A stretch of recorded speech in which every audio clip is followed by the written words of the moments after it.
Friends, ಆಚಾರ್ಯ ಚಾಣಕ್ಯರು ತಮ್ಮ ನೀತಿಶಾಸ್ತ್ರದಲ್ಲಿ ಅನೇಕ ಪ್ರಮುಖ ವಿಷಯಗಳನ್ನು ಹೇಳಿದ್ದಾರೆ. ಅವು ಇಂದಿಗೂ ಜನರಿಗೆ ಮಾರ್ಗದರ್ಶನ ನೀಡುತ್ತಿವೆ. ಚಾಣಕ್ಯರು ತಮ್ಮ ನೀತಿಯಲ್ಲಿ ಸಂತೋಷ ಮತ್ತು ದುಃಖದ ಬಗ್ಗೆ ಹೇಳಿರುವಂತೆ, ಹೇಗೆ ರಾತ್ರಿಯ ನಂತರ ಹಗಲು ಬರುತ್ತದೆಯೋ, ಹಗಲಿನ ನಂತರ ಮತ್ತೆ ರಾತ್ರಿ ಬರುತ್ತದೆಯೋ, ಹಾಗೆ ದುಃಖಗಳ ನಂತರ ಸುಖ ಬರಲೇಬೇಕು, ಸುಖದ ನಂತರ ದುಃಖ ಇರಲೇಬೇಕು. ಸಮಯ ಎಂದಿಗೂ ನಿಲ್ಲುವುದಿಲ್ಲ. ಆದ್ದರಿಂದ ಕೆಟ್ಟ ಸಮಯಗಳು ಸಹ ಹಾದು ಹೋಗುತ್ತವೆ.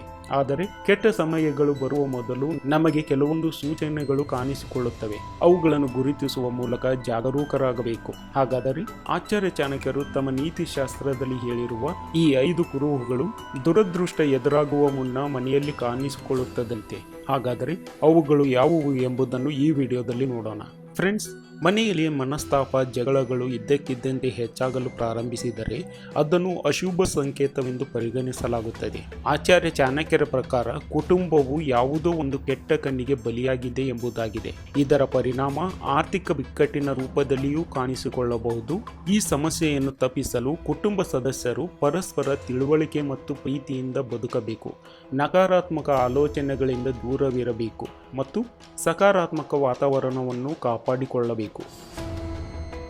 ಆಚಾರ್ಯ ಚಾಣಕ್ಯರ ಪ್ರಕಾರ ಪೂಜೆಯನ್ನು ನಿಯಮಿತವಾಗಿ ಮಾಡದ ಮನೆಯಲ್ಲಿ ಹಣವು ಎಂದಿಗೂ ನೆಲೆಸುವುದಿಲ್ಲ.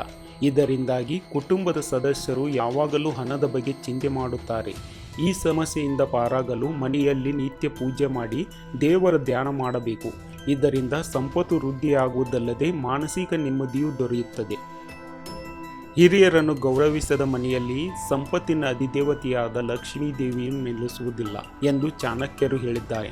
ಈ ತಪ್ಪನ್ನು ಮಾಡುವುದರಿಂದ ಸಂಸಾರದಲ್ಲಿ ಸುಖ ನಾಶವಾಗುವುದು. ಆದ್ದರಿಂದ ನಾವು ನಮ್ಮ ಹಿರಿಯರನ್ನು ಗೌರವಿಸುವುದು ಮತ್ತು ಅವರಿಗೆ ಸೇವೆಯನ್ನು ಮಾಡುವುದು ತುಂಬಾನೇ ಮುಖ್ಯ.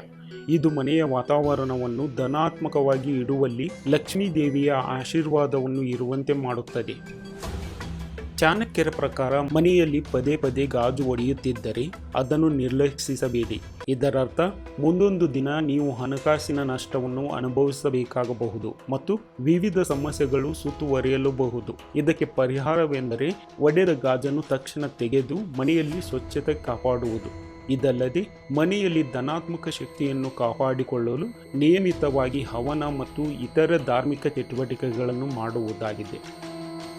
ಆಚಾರ್ಯ ಚಾಣಕ್ಯರ ಪ್ರಕಾರ ಮನೆಯಲ್ಲಿ ಇರುವ ತುಳಸಿ ಗಿಡ ಇದ್ದಕ್ಕಿದ್ದಂತೆ ಒಣಗಿ ಹೋಗುತ್ತಿದ್ದರೆ ಅದನ್ನು ಅಶುಭ ಸೂಚನೆ ಎಂದು ಪರಿಗಣಿಸಲಾಗುತ್ತದೆ. ಮನೆಯಲ್ಲಿ ಈ ಗಿಡಗಳು ಒಣಗಿ ಹೋಗುವುದು ಎಂದರೆ ಭವಿಷ್ಯದಲ್ಲಿ ಹಣದ ಕೊರತೆಯನ್ನು ಎದುರಿಸಬೇಕಾಗುತ್ತದೆ ಎಂಬುದಾಗಿದೆ. ಇದಕ್ಕೆ ಪರಿಹಾರವೆಂದರೆ ಗಿಡಗಳನ್ನು ಚೆನ್ನಾಗಿ ನೋಡಿಕೊಳ್ಳುವುದು ಮತ್ತು ತುಳಸಿ ಗಿಡಕ್ಕೆ ನಿಯಮಿತವಾಗಿ ನೀರು ಉಣಿಸುವುದು. ಇದಲ್ಲದೆ ಮನೆಯ ಪರಿಸರ ಶುದ್ಧ ಮತ್ತು ಧನಾತ್ಮಕವಾಗಿ ಇಟ್ಟುಕೊಳ್ಳುವುದಾಗಿದೆ. ಫ್ರೆಂಡ್ಸ್, ಈ ವಿಡಿಯೋದ ಬಗೆಗಿನ ನಿಮ್ಮ ಅನಿಸಿಕೆಯನ್ನು ಕಮೆಂಟ್ ಮೂಲಕ ತಿಳಿಸಿ.